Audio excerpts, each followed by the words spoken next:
G'day viewers, your old boy Governor 947. Looks like I'm going to get pissed on for the first part of going home today. Yay. Should be right, I'm going home. I don't really care. My upper body will be dry. Who cares about the lower body? The wife? Anyway.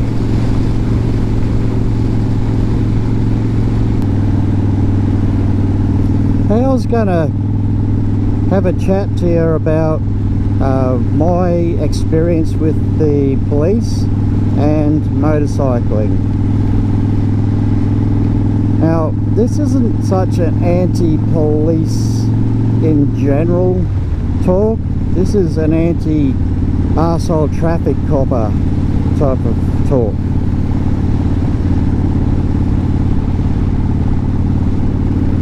So yeah, it comes down to individuals rather than the whole lot. In general, I think the police do a friggin' awesome job when they're after the real crims. You know, robbers, murderers, rapers, that sort of thing. Traffic violations, I think they go a little bit over the top.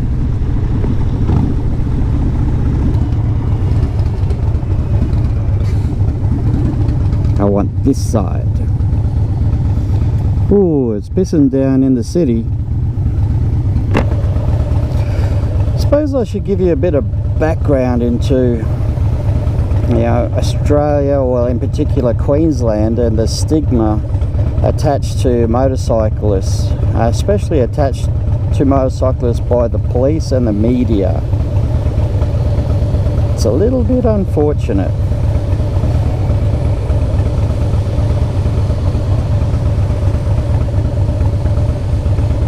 So I'm not going to mention names of clubs or anything like that because I do not want to disrespect anyone. It's just that the law had decided that a certain group of motorcyclists were going to be held to account and weren't going to be allowed to wear their vests with their patches on it anymore from their clubs, and if they did, they'd be arrested, and if they're associated with others, then they'd be arrested. And so then it started because of this certain list came out, and the cops aren't really good at reading lists or understanding who's who, and so the whole lot of us got stuck with this stigma that you're all outlaws or whatever, and we're gonna get you. So yeah, then it started with their misunderstanding, and it's just bloody snowballed. You know, a lot of them do understand now, but some of them are just still arseholes. And these ones that I'll mention, they're the arseholes. I'm not going to mention the good guys because there are good ones out there, and it's more fun to listen to my arsehole stories.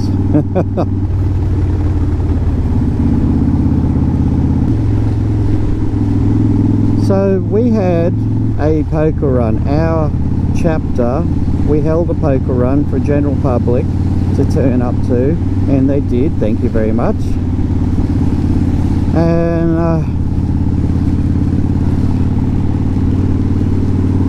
what happened was, in the setup, we were just all there, ready to go. People are turning up.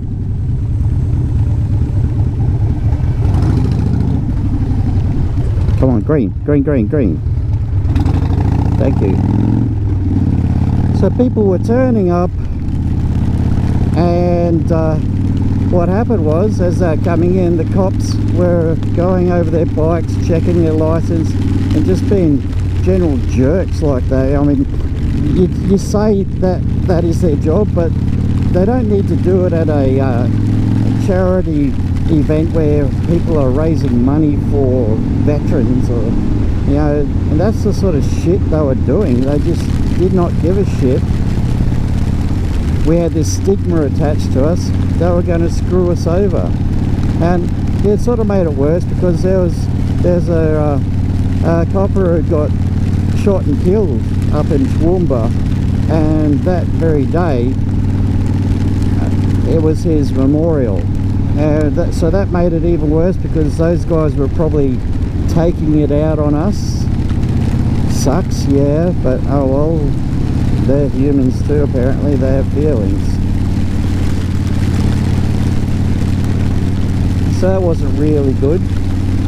They didn't turn up the year after or the year after, so you could sort of see a pattern there why they were there. Another one, yeah, this was weird. Now I had an M109R and it's got, you know, drag bars, and I was riding next to this cop motorbike, and he was staring at me, looking at me. I was thinking, just do the speed limit, you should be right. No, I got pulled over, and he had a damn good look over my bike, and he said, oh, do you know why you got pulled over? And I said, no, I haven't got a clue. Probably hoping I'd dob myself in for something. He said, oh, there's a bike that's hanging around here. It's got apes that's terrorizing everyone. I sort of looked down at my handlebars and I went, don't say anything, don't say anything. If you say something smart, he'll just pounce on you 4 times harder and screw me over. So I didn't, I just let it roll, and I got out of there, thankfully.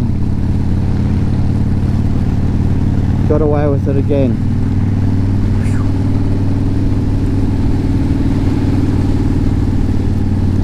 Some time went by, and yep, this time different highway, and we had this police motorcycle copper who was known for being a bit of an arsehole, and not only to motorcycles but to cars too. But yeah, he picked on me twice. Well, the first time, riding in traffic, nice and steady, doing the speed limit, saw him there right next to me. He slowed down till he was right next to me, got into my blind spot, and then turned his lights on. Then he pulled up ahead of me a little bit further, you know, just so I could see him, and pulled me over with the siren then. He was testing my mirrors. My mirrors were legal size, just, but they were legal. And he said, yeah, I just want to look over your bike. You know, those mirrors aren't legal size. You couldn't even see me behind you. And I was thinking, yeah, it's because you're sitting in my blind spot. That's not very nice. It's not very safe either. And yeah, he went around the bike, and the only other thing I could pick up was number plates around, which was a little bit close to the numbers. Even though you could read the numbers, it was a little bit close. So I fixed, he told me to fix them, or he might catch me again and fine me next time. Yeah, good, got away with it. Just, I was respectful. I only spoke when spoken to, a little tiny bit, because I knew that guy would really screw me over if I was cheeky to him. A little while later, oh, well, a couple of months, 6 months maybe, coming up the same highway, there he is. He's on, I come around the corner, heading up the hill. I was not speeding,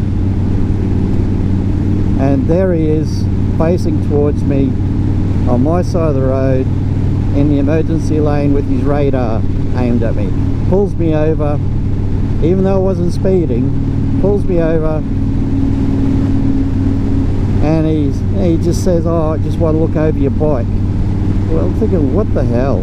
You know, it sort of feels like motorcyclists were being targeted. You know, I could not see if he'd done that to cars or not, but same guy, but known for it. Well, fortunately, coppers around those sort of regional country areas, they are posted in and they are posted out. So he must have got posted out, because I have not seen him for about 3 years now. So good riddance to him. What a dick.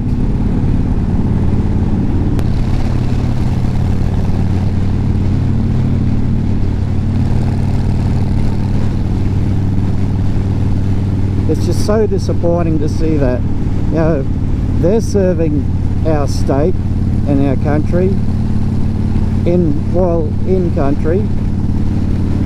It's just so disappointing to see that they get so wound up and take it out on general public sometimes. I said sometimes. Alright, that'll do. I'm getting pissed on still. Not taking us home. Catch us later. Be nice to each other.